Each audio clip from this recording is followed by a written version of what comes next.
Voici le portrait robot des smartphones sous Android très haut de gamme de 2025. On est aujourd'hui à Hawaï, regardez, il fait beau, il fait chaud, on est quasiment au mois de novembre 2024 et Qualcomm a donné sa grande conférence pour présenter le plus haut processeur qu'on retrouvera dans les smartphones Android pour 2025, à savoir le Snapdragon 8 Elite. Je vais donc vous expliquer à quoi ressemblera le meilleur smartphone en 2025 sur Android. Vous allez voir, franchement, ce que j'ai déjà ici, c'est vraiment impressionnant. Allez, on y va. Déjà, si vous avez regardé ce qui s'était passé l'année dernière, eh bien, on avait vu qu'avec le Snapdragon 8 Gen 3, Qualcomm avait fait un très gros focus sur l'intelligence artificielle. Eh bien, ça va continuer et ça va évoluer. Première chose à savoir chez Qualcomm, eh bien, c'est le changement de nom. On est passé d'un Snapdragon 8 Gen 3 au Snapdragon 8 Elite. Elite, ça nous permet de retrouver un peu le nom qu'on a aujourd'hui dans la puce sur les PC. Ici, on a un Snapdragon 8. 8, c'est la série la plus haute chez Qualcomm qui a le plus de performance. Donc, on voit vraiment déjà là où on va aller. C'est intéressant. À savoir qu'on retrouve le CPU Orion de deuxième génération. La RAM qu'on va retrouver, c'est la LPDDR5X. Je vous passe très rapidement ça. En fait, ce que ça permettra, c'est d'avoir un lancement d'application beaucoup plus rapide. Ce sera plus efficace sur le multitâche, bien évidemment, sur l'intelligence artificielle générative, sur le rendu vidéo, sur le streaming, sur le gaming, bref, avec une gestion énergétique qui est améliorée de 44%, c'est pas rien, mais également une amélioration au niveau du GPU de 40%. Le GPU chez Qualcomm s'appelle l'Adreno. Le GPU, c'est tout ce qui est graphique. Donc, il y a une vraie amélioration au niveau du gaming. Ça, c'est quand même super important. Et puis, bien évidemment, je vous l'ai dit, l'intelligence artificielle est mise en avant, mais drastiquement. Le NPU chez Qualcomm, c'est Hexagon. NPU, ça veut dire Neural Processing Unit. Donc, c'est tout ce qui va gérer, en gros, l'intelligence artificielle. Et vous allez voir qu'il y a un câblage assez intéressant au niveau de ce Snapdragon 8 Elite. On regarde ça dans quelques instants. Bon, vous le voyez, là, on est sur la plage d'Honolulu. Et justement, c'est le moment de vous parler du partenaire de cette vidéo. Si, comme moi, vous voyagez pour vos vacances ou pour le travail et que vous êtes amené à partir à l'étranger et que vous avez besoin de vous connecter à Internet, eh bien c'est super intéressant de venir réfléchir à prendre un service de eSIM. Ça tombe bien parce qu'aujourd'hui je vous parle du nouveau service de eSIM de North Security qui s'appelle Saily. Saily vous permet de choisir entre plusieurs forfaits eSIM abordables dans plus de 160 pays et 8 régions dans le monde. Comme ça, avec Saily, vous serez toujours connecté et ça c'est super bien. Moi ça m'est déjà arrivé, je pense notamment à mon premier voyage lorsque je suis allé en Corée du Sud, j'avais pas de data et quand vous êtes dans un pays où vous ne parlez pas la langue, vous êtes perdu, c'est super galère. Donc c'est super intéressant de venir prendre une eSIM, parce qu'il y a plein d'endroits où votre opérateur ne vous fournira pas des données à l'étranger. Donc pensez vraiment à venir prendre une eSIM. Puisqu'une eSIM vous fournit une connexion Internet, quelle que soit votre destination, et ça vous permet d'économiser sur les frais d'itinérance, qui peuvent être, il faut le savoir, assez élevés. Avec Saily, vous avez un seul téléchargement, vous téléchargez l'application, vous installez une seule eSIM, ce qui vous évite d'en installer une nouvelle pour chaque pays. Ça, c'est aussi super intéressant. Bien évidemment, vous êtes connecté où que vous soyez, pas besoin d'errer à la recherche d'un Wi-Fi quelque part, non, vous avez tout ici dans votre smartphone, quel que soit l'endroit où vous vous situez. Et vous choisissez surtout entre plusieurs forfaits eSIM abordables. En plus de ça, vous gagnez du temps, pas besoin de faire la queue à un aéroport pour venir acheter une eSIM. Vous gérez tout dans votre application. En plus de ça, vous évitez les arnaques. Vous ne tombez pas sur des escrocs qui vous vendent des fausses cartes SIM dans la rue. Bien évidemment, vous évitez le hors-forfait et ça, c'est super important. Bien évidemment, vous êtes compatible sur les iPhones, mais également sur Android.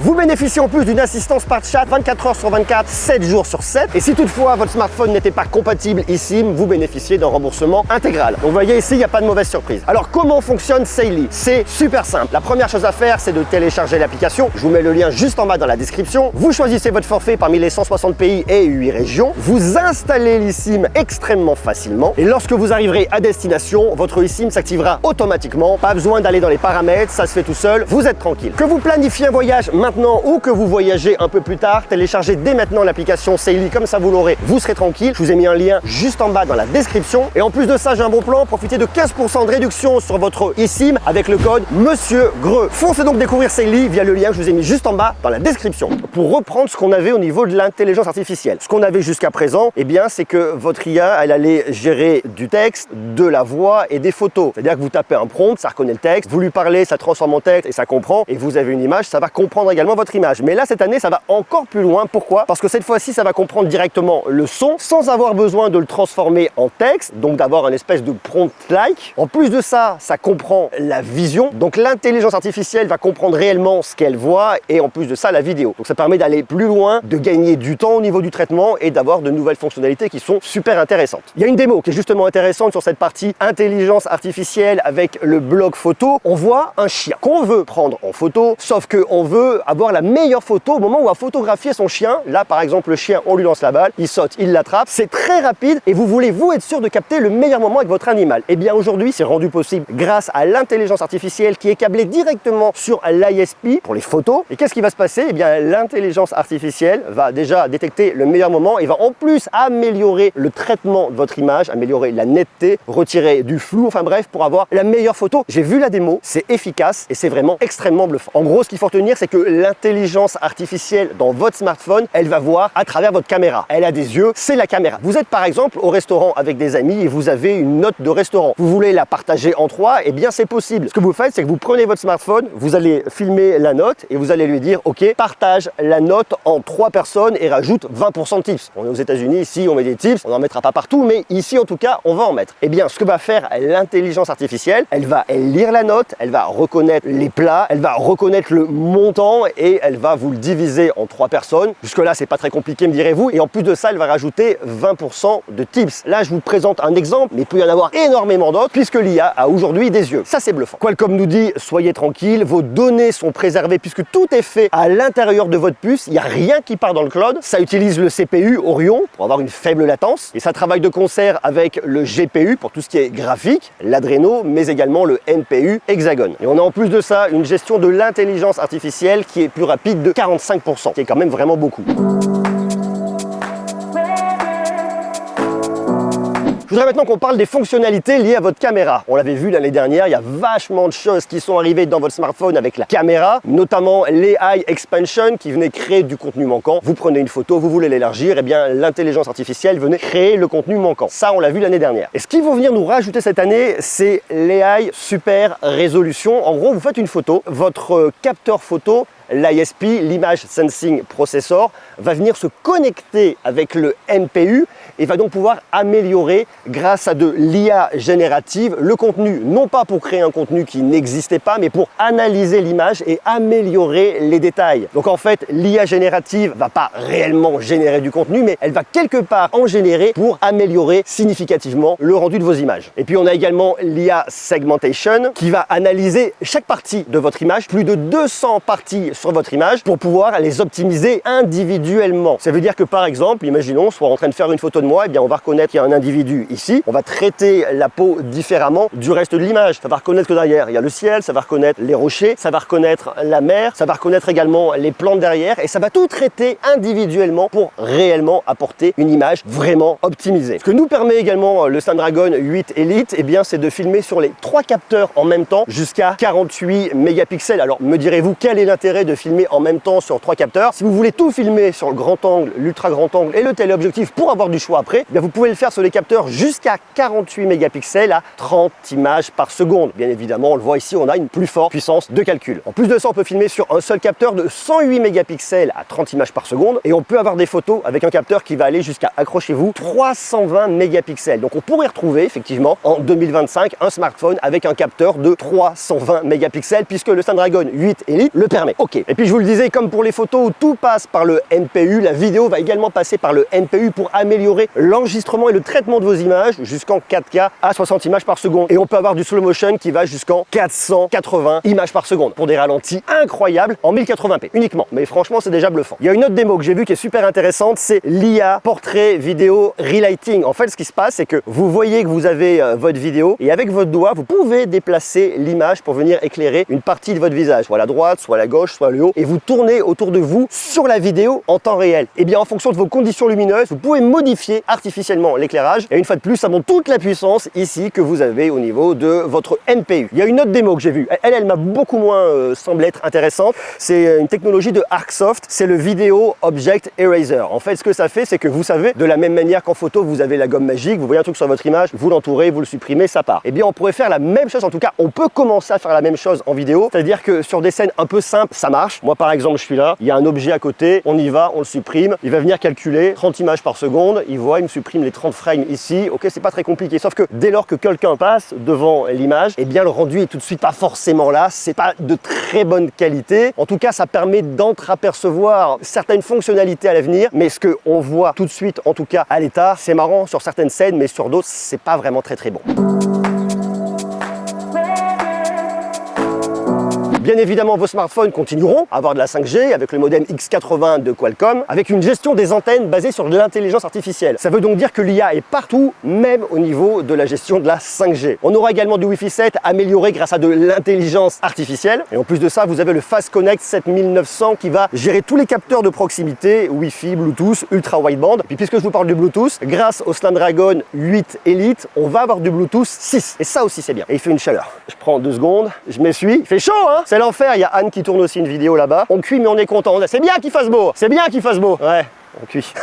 Allez, je veux qu'on parle un peu maintenant de l'écran. Puisqu'on a parlé effectivement caméra, ce qui est super important, je veux qu'on voit jusqu'où on peut aller au niveau des écrans de nos smartphones en 2025. On pourra avoir une résolution jusqu'en 4K à 60 images par seconde, ce qui est assez énorme, et en QHD+, à 240 images par seconde. 240 Hz, c'est vraiment cool. Pour le gaming, une résolution QHD+, vous allez réellement vous faire plaisir. Avec un taux de rafraîchissement variable, forcément, de 1 à 240 Hz. Ça permet de doubler aujourd'hui le standard sur les smartphones qui vont de 1 à 120 Hz. Là, on pourra aller 2 fois plus loin, donc encore plus de fluidité pour le gaming. Je trouve ça aussi intéressant. Bien évidemment, avec des images 10 bits, Rec 2200. Côté charge, on retrouve de la Qualcomm Quick Charge 5, de l'USB-C 3.1 Gen 2. Et puis au niveau de la mémoire, c'est de la LPDDR5X, où on pourra aller ici jusqu'à 24 Go de RAM. C'est pas mal du tout, hein. Et un stockage qu'on va conserver en UFS 4.0. Ici, il n'y a pas de nouveauté. Alors j'ai vu une autre démo qui est intéressante. Je vous en fais part. Je pense qu'on la verra pas arriver chez nous en Europe parce que c'est un peu compliqué. À savoir que votre IA, comme elle est beaucoup plus capable et beaucoup plus intelligente, elle pourra interagir avec différentes applications. On nous montre que votre IA sera capable de parler avec votre application bancaire. Et vous pourrez lui poser des questions. J'ai tout noté ici. Ai-je assez d'argent pour acheter tel objet? Par exemple, je lui montre avec ma caméra un objet. L'IA, comme elle voit, va voir le prix de l'objet, va parler avec votre application bancaire pour dire oui, vous avez assez d'argent, non, vous n'avez pas assez d'argent. Vous pouvez également lui demander bah, tiens, quelles sont mes 3 dernières transactions. En gros, ça change la façon d'interagir avec son smartphone, même si je suis convaincu aujourd'hui qu'au niveau de la gestion des protections des données, et notamment des données bancaires, qui est quand même beaucoup plus sécurisé, on ne va pas laisser une intelligence artificielle se connecter à votre appli bancaire, même si c'est traité en interne dans votre smartphone et que ça ne part pas dans le cloud. Je ne sais pas si ça arrivera chez nous, peut-être plus tard. On va vraiment vers un changement de paradigme au niveau des smartphones. Aujourd'hui, les smartphones, c'est un système qui est basé sur les applications. Vous avez vos différentes applications. Vous voulez voir votre application bancaire, vous allez sur l'application bancaire. Vous voulez faire des photos, vous allez sur l'application photo. Vous voulez lire un journal, vous allez sur l'application de votre journal. Enfin bref, chaque application fonctionne indépendamment les unes des autres. Eh bien, demain, c'est qu'on pourrait changer de form factor, ne pas se retrouver sur ce gros truc-là, sauf si c'est pour avoir un écran, parce que l'IA sera transverse. Elle pourra parler avec toutes vos applications, qui seraient peut-être des espèces de super API intelligentes plus que des applications réellement. Comme ça, vous pourriez tout faire à la voix. C'est ce qu'on voit également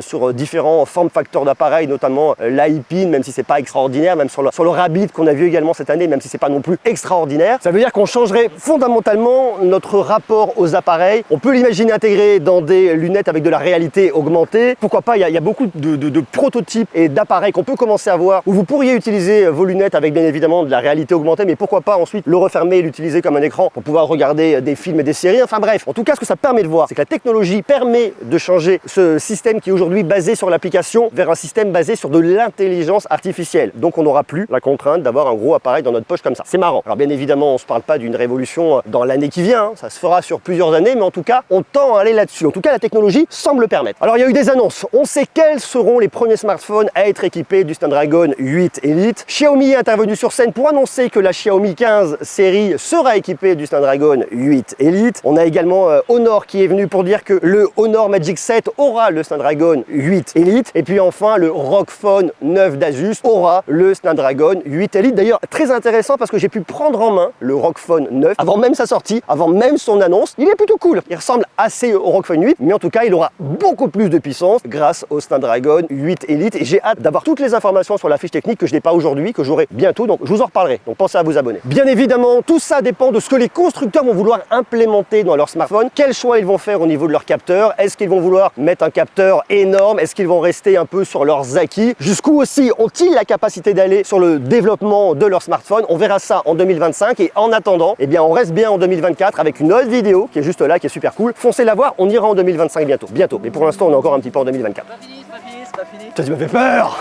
C'est pas fini. On reste en 2024, mais ça dépend évidemment si vous utilisez le calendrier grégorien.